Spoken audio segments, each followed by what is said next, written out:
नमस्कार। सुनो कहानी श्रृंखला के अंतर्गत प्रस्तुत है कहानी किस्मत, जिसकी लेखिका हैं सुभद्रा कुमारी चौहान जी। भौजी, तुम सदा सफेद धोती क्यों पहनती हो? मैं क्या बताऊं मुन्नी। क्यों भौजी, क्या तुम्हें अम्मा रंगीन धोती नहीं पहनने देती? नहीं मुन्नी, मेरी किस्मत ही नहीं पहनने देती। अम्मा भी क्या करे। किस्मत कौन है भौजी? वह भी क्या अम्मा की तरह तुमसे लड़ा करती है और गालियां देती है? 7 साल की मुन्नी ने किशोरी के गले में बाहें डालकर पीठ पर झूलते हुए पूछा, किस्मत कहाँ है भौजी, मुझे बता दो। सिल पर से पिसा हुआ मसाला कटोरी में उठाते हुए किशोरी ने एक ठंडी सांस ली। बोली, किस्मत कहाँ है मुन्नी, क्या बताऊं। आंचल से आंसू पोंछकर किशोरी ने तरकारी बघार दी। खाना तैयार होने में अभी आध घंटे की देर थी। इसी समय मुन्नी की माँ गरजती हुई चौके में आई। बोली, 10:30 बज रहे हैं, अभी तक खाना भी नहीं बना। बच्चे क्या भूखे ही स्कूल चले जाएंगे? बाप रे बाप, मैं तो इस कुलच्छनी से परेशान हो गई। घर में ऐसा कौन सा भारी काम है जो समय पर खाना भी नहीं तैयार होता? दुनिया में सभी औरतें काम करती हैं, या तू ही अनोखी काम करने वाली है? एक सांस में मुन्नी की माँ इतनी बातें कह गईं और पट्टा बिछाकर चौके में बैठ गईं। किशोरी ने डरते डरते कहा, अम्मा जी, अभी तो 9 ही बजे हैं, आध घंटे में सब तैयार हो जाता है, आप क्यों तकलीफ करती हैं? चिमटा खींचकर किशोरी को मारती हुई सास बोली, तू सच्ची और मैं झूठी। 10 बार रांड से कह दिया कि जबान ना लड़ाया कर, पर मुंह चलाए ही चली जाती है। तू भूली किस घमंड में है? तेरी सरीखी 50 को तो मैं उंगलियों पर नचा दूं। चल हट, निकल चौके से।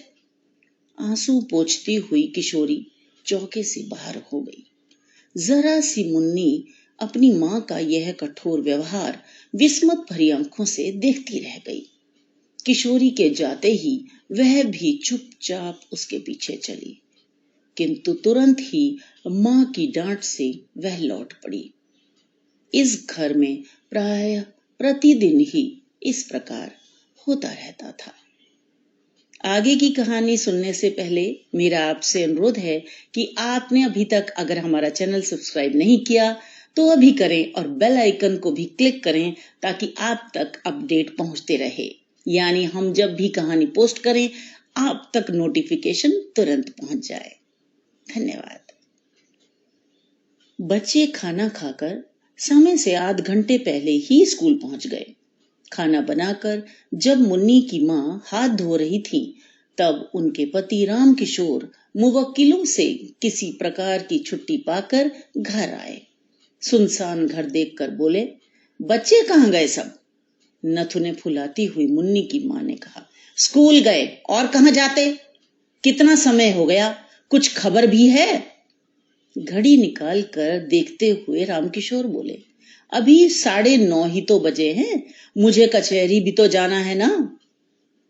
मुन्नी की माँ तड़प कर बोली, जरूर तुमने सुन लिया होगा, दुलारी बहू ने 9 कहा था और तुम 9:30 पर पहुंच गए, तो इतना ही क्या कम किया? तुम उसकी बात कभी झूठी होने दोगे? मैं तो कहती हूं कि इस घर में नौकर चाकर तक का मान मुलाहिजा है, पर मेरा नहीं। सब सच्चे और मैं झूठी। मैं तो यह नहीं कहता कि तुम झूठी हो, घड़ी ही गलत हो गई होगी, फिर इसमें रोने की तो कोई बात ही नहीं है। कहते कहते रामकिशोर जी स्नान करने चले गए। वे अपनी स्त्री के स्वभाव को अच्छी तरह जानते थे। किशोरी के साथ वह कितना दुर्व्यवहार करती है, यह भी उनसे छिपा ना था। जरा जरा सी बात पर किशोरी को मार देना और उसे गाली दे देना तो बहुत मामूली बात थी। यही कारण था कि बहू के प्रति उनका व्यवहार बड़ा ही आदर और प्रेमपूर्ण होता था। किशोरी उनके पहले विवाह की पत्नी के एकमात्र बेटे की बहू थी। विवाह के कुछ ही दिन बाद निर्दयी विधाता ने बेचारी किशोरी का सौभाग्य सिंदूर पोंछ दिया। उसके मायके में भी कोई न था। वह अभागिनी विधवा सर्वथा दया ही की पात्र थी। किंतु ज्यों-ज्यों मुन्नी की माँ देखती कि राम किशोर जी का व्यवहार बहू के प्रति बहुत ही स्नेहपूर्ण होता जाता है, त्यों-त्यों किशोरी के साथ उनका द्वेष भाव बढ़ता ही जाता। राम किशोर अपनी इस पत्नी से बहुत दबते थे। इन सब बातों को जानते हुए भी वे किशोरी पर किए जाने वाले अत्याचारों को रोक न सकते थे। 100 की सीधी बात तो यह थी कि पत्नी के खिलाफ कुछ कहकर वे अपनी खोपड़ी के बाल नुचवाना नहीं चाहते थे, इसलिए बहुधा वे चुप ही रह जाया करते थे। आज भी जान गए कि कोई बात जरूर हुई है और किशोरी को ही भूखी प्यासी पड़ी रहना पड़ेगा, इसलिए कचहरी जाने से पहले किशोरी के कमरे की तरफ गए और कहते गए, भूखी ना रहना बेटी, रोटी जरूर खा लेना, नहीं तो मुझे बड़ा दुख होगा। राम किशोर का यह वाक्य मुन्नी की माँ ने सुन लिया। उसके सिर से पैर तक आग लग गई। उसने मन ही मन सोचा, इस चुड़ैल पर इतना प्रेम, कचहरी जाते जाते लाड़ कर गए, खाना खाने के लिए खुशामद कर गए, मुझसे बात करने की भी फुर्सत ना थी।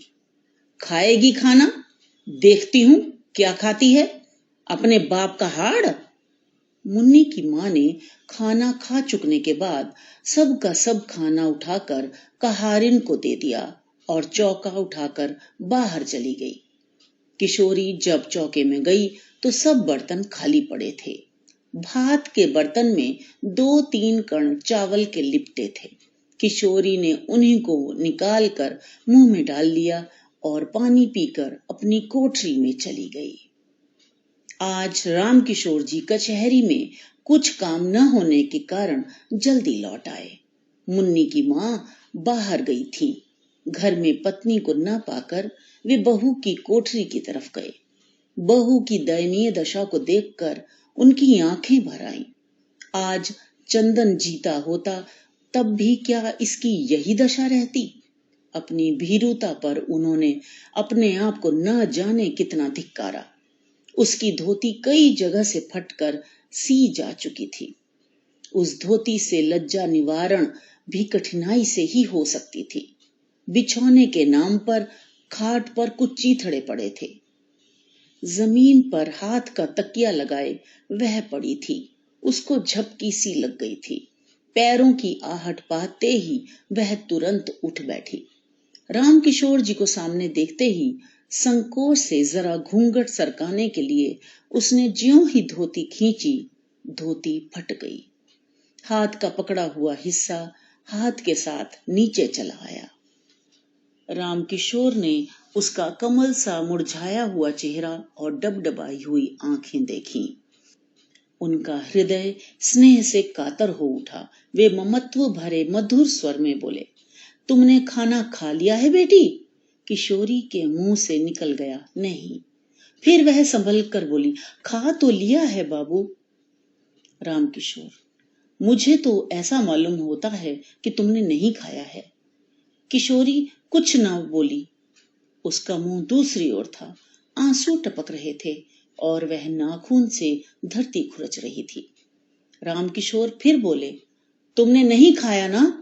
मुझे दुख है कि तुमने भी अपने बूढ़े ससुर की एक जरा सी बात न मानी।